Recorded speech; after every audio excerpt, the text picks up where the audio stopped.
આજે આપણે સોપ બનાવવાનું છે। આ ફૂડ એસેન્સ છે, આ ફૂડ કલર છે અને એમાં શું કહેવાય અને આ છે ગ્લિસરીન। તો ચલો આપણે સ્ટાર્ટ કરશું। મેં ગ્લિસરીનના કટકા લઈ લીધા છે, તો એનાથી આપણે સાબુ બનાવશું। ચલો હવે આપણે આને સ્ટાર્ટ કરીએ। આપણે ગ્લિસરીનના કટકા લીધા છે, એને આપણે ગરમ પાણીમાં ઓગાળશું અને હલાવશું। જોઈ શકો છો આને આપણે પાણીમાં રાખતા રાખતા ઓગળી ગયું છે। આ હવે આપણે આને કલરના 2 ડ્રોપ નાખવાના છે।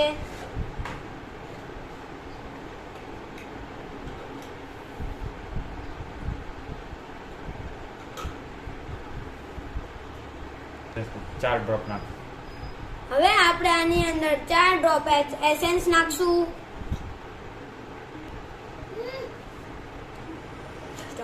એકદમ હલાઈ લેશું। હવે આપણે આમાં એસેન્સ નાખશું સુગંધ માટે 4 ડ્રોપ।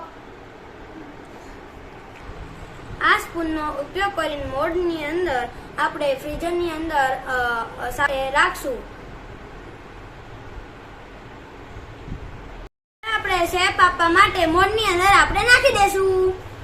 હવે આ મોલ્ડને આપણે જમાવવા માટે ફ્રીઝરની અંદર મૂકી દેશું। મારું એક્સપેરિમેન્ટ બની ગયું છે, સક્સેસ થઈ ગયું છે।